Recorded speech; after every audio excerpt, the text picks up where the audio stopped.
రాష్ట్రం కేరళ అధికారం కోల్పోయింది, అక్కడ కమ్యూనిస్ట్ అధికారం కోల్పోయారు. అక్కడ అక్కడ కూడా యూడిఎఫ్ ఘన విజయం సాధించిందని చెప్పాలి. 100 సీట్లకు చేరువైంది. 40-50 సీట్ల దగ్గరే లెఫ్ట్ పార్టీ ఉంది, సిపిఎం అలయన్స్ పార్టీలు ఉన్నాయి. దీనికి సంబంధించి జూలకంటి రంగారెడ్డి గారు మనకు ఫోన్ లైన్లో అందుబాటులో ఉన్నారు, మాట్లాడదాం ఒకసారి. రంగారెడ్డి గారు, మీ చేతిలో ఉన్న ఒకే ఒక కమ్యూనిస్ట్ రాష్ట్రం కూడా కోల్పోయారు. చాలా స్ట్రాంగ్, కేరళ అంటేనే కమ్యూనిస్ట్ గుర్తొచ్చే స్టేట్ ఒకటి. పశ్చిమ బెంగాల్ అంటే ఎప్పుడో మీ స్టేటే, అది కూడా అది పోగొట్టుకున్నారు. త్రిపుర పోయింది, ఇప్పుడు మిగిలిన ఈ ఒక్క స్టేట్ కూడా పోయింది. తెలంగాణలో ఒక సీటు ఉంది వామపక్షాలకు, రెండింటికి కలిపి. ఎలా చూస్తున్నారు అంటే వామపక్ష రాజకీయాలకు కాలం చెల్లిందా?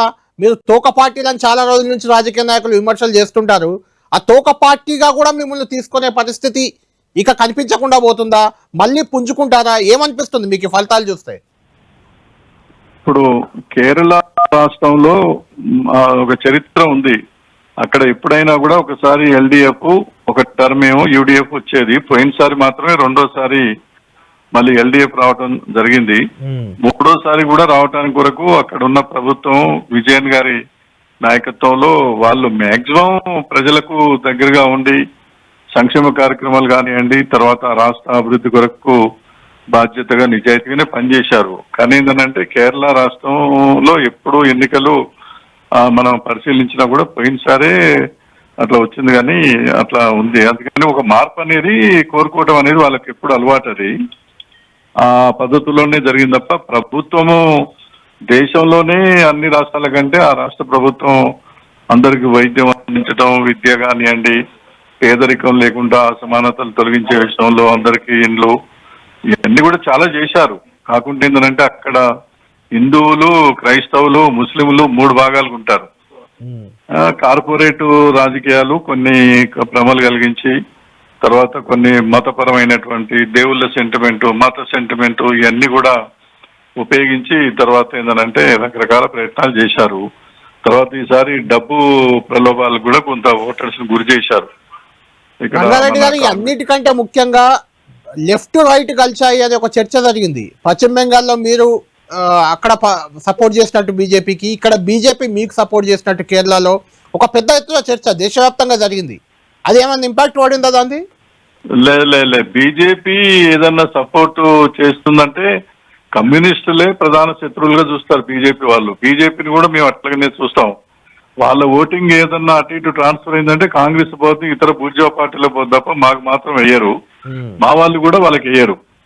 కేరళలో కూడా అదే. కేరళలో కూడా ఏంటంటే కమ్యూనిస్టులు రాకూడదు, లెఫ్ట్ గవర్నమెంట్ రాకూడదు అని చెప్పేసి లెఫ్ట్ కు వ్యతిరేకంగా ఉన్న శక్తులతో వాళ్ళు కలిసి స్నేహం చేస్తారు, ఓటు ట్రాన్స్ఫర్ కూడా చేస్తారు తప్ప దేశంలో ఎక్కడ కూడా బీజేపీ వాళ్ళు సిపిఎం కేయటమో, సిపిఎం బీజేపీ కేయటమో జరగదు. బెంగాల్లో కొంతమంది శ్రేణులు గతంలో అక్కడ ఉండేటువంటి లోకల్ అరాచకం తోటి మమతా బెనర్జీ వాళ్ళ మనుషులు చేసిన దాని మీద అక్కడక్కడ కొద్దిగా ఏదో జరిగితే వాళ్ళని కూడా పార్టీ నుంచి తీసేశారు గతంలో, ఇప్పుడు కాదు అది.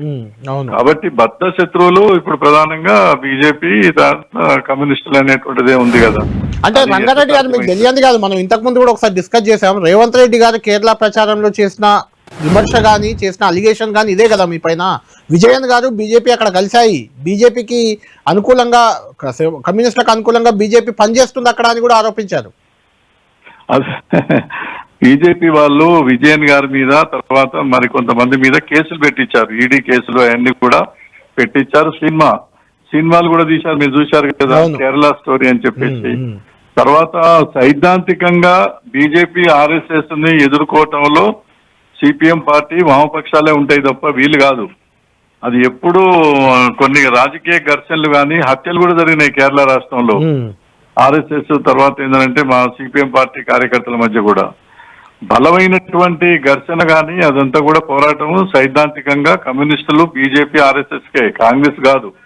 అది తప్పు. కావాలని వాళ్ళు ఆ రకంగా ఆరోపణలు చేసి కొన్ని భ్రమలకు గురి చేసి కొంత డబ్బు కూడా ఖర్చు పెట్టి రకరకాలుగా వాళ్ళని ఓటర్స్ ఆకర్షించే విధంగా తప్పుడు ప్రచారం చేశారు. అదేవో కరెక్ట్. ఫైనల్ గా ఒకటి చెప్పండి జూలకంటి రంగారెడ్డి గారు, మీరు కోల్పోయిన రాష్ట్రాల్లో మళ్ళీ ఎక్కడ పుంజుకున్నట్లయితే కనిపించలేదు. అధికారం కోల్పోయిన రాష్ట్రాల్లో కేరళలో కూడా అంతేనా?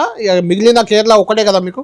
ఏముండదండి. అంటే ఇప్పుడు ఒకటి గుర్తుంచుకోవాలి కళ్యాణ్ గారు, ఆల్టర్నేటివ్ విధానాలు అనేటువంటి ఇవన్నీ కూడా ఈ టెంపరవరీగా ఓటర్స్ ని ఆకర్షించి రకరకాల భ్రమలకు గురి చేసి డబ్బు ఖర్చు పెట్టి తర్వాత ఏంటంటే సాధ్యం కానటువంటి సంక్షేమ కార్యక్రమాలు ఇది చేస్తాం అని చెప్పేసి ప్రజల్ని ఆకట్టుకునేటువంటి మోసపూరితమైనటువంటి కొన్ని వాగ్దానాలు డబ్బులు భ్రమలకు గురి చేసి ఓటర్స్ ని వాళ్ళ వైపు తిప్పుకుంటాం. ఇది టెంపరవరీ.